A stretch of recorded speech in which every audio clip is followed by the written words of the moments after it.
In 2004, a small convoy of trucks rolled across the Mongolian steppe. Inside, 15 wild horses. Not just any horses. These were Przewalski's horses. The last truly wild horse species left on Earth. They had been gone from Mongolia for over 30 years, hunted out, pushed out, written off as extinct in the wild. But a group of scientists had spent decades breeding them in captivity, waiting for this exact moment. The plan was simple. Release them into the Khustain Nuruu Valley. Let nature take over. Watch them thrive.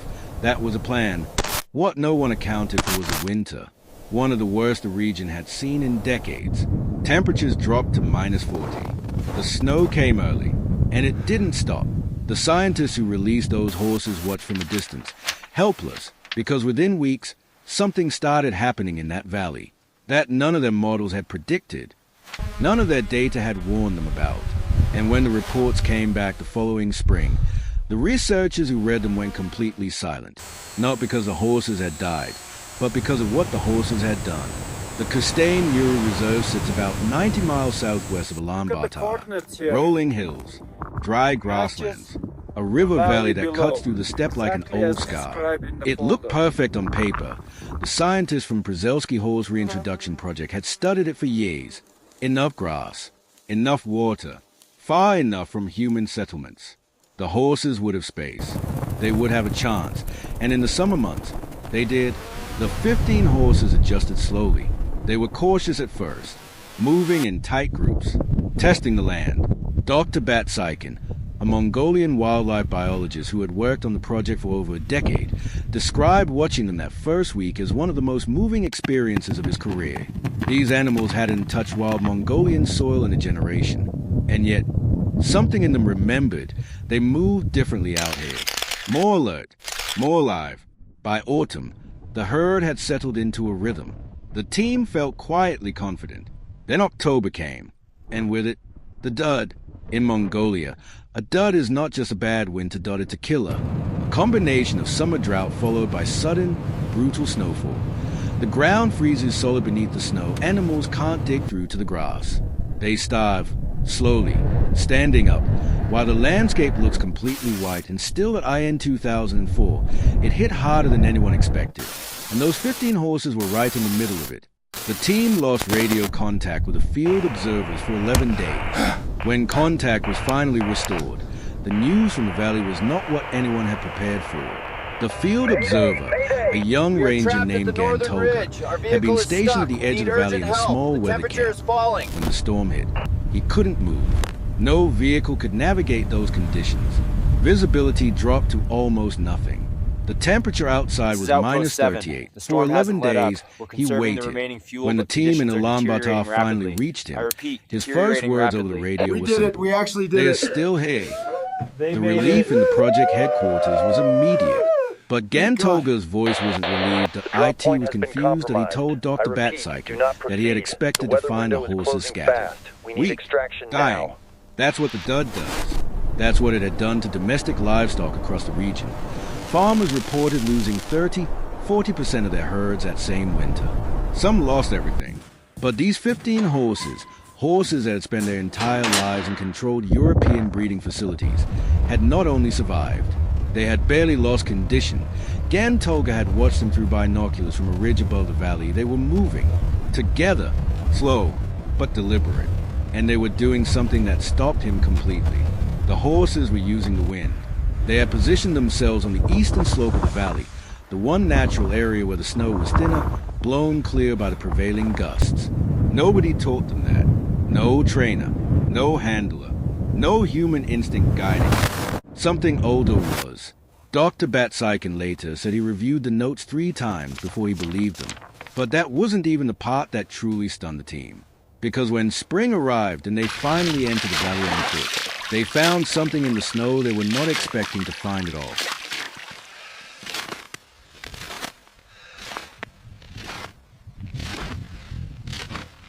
When the team entered the valley that spring, the snow was still ankle-deep in the shadows.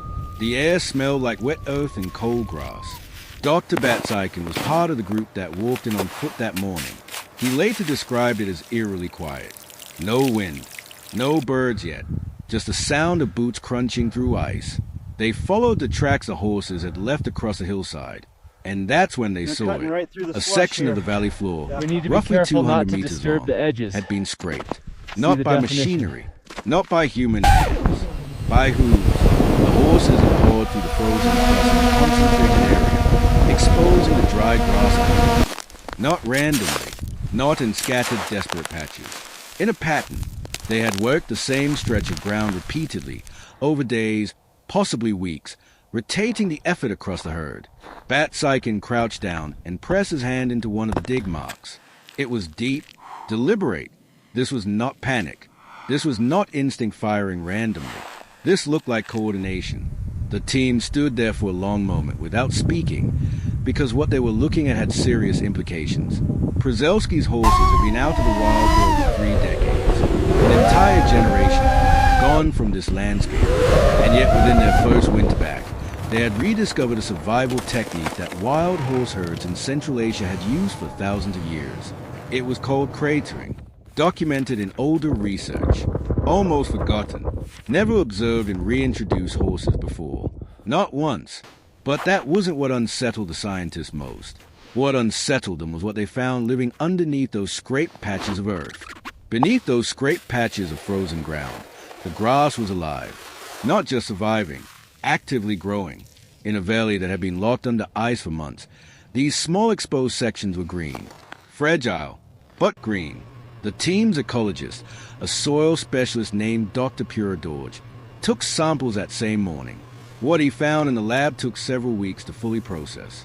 The repeated hoof action, the cratering, had done something unexpected to the soil.it had aerated, broken the compacted frozen layer, allowed moisture to move differently, created microconditions that accelerated grass recovery. In simple terms, the horses hadn't just fed themselves. They had accidentally begun restoring the land. This was not a small detail. The Khustain Nuruu steppe had been degrading for decades, overgrazing by domestic livestock, soil compaction, loss of ground cover. Conservationists had been trying to reverse that damage with controlled interventions, with limited success. And hey, 15 horses, in a single desperate winter, had kick-started a recovery process that researchers hadn't managed in years. Dr. Przewalski reportedly went very quiet when he saw the final soil data. Then he said, "We've been approaching this completely backwards." The horses weren't a conservation project that needed protecting. They were the conservation project. But what came next shifted the story entirely, because by the following autumn, the herd wasn't 15 anymore. New foals had survived the spring, and something else had returned to the valley that hadn't been seen there in over 20 years. Something that followed the horses in. Something that changed the entire ecosystem in a way nobody had planned for. The wolves came back. Not immediately, not dramatically, but by late 2005, tracks were being recorded on the northern ridge of the valley. Mongolian gray wolves, absent from Khustain Nuruu for more than 2 decades. Driven out years earlier, by habitat loss, by hunting, by the slow disappearance of wild prey. But the horses had changed something. Their grazing patterns, the cratering, the movement across slopes, had stimulated grass growth across a wider area of the valley that drew small mammals back.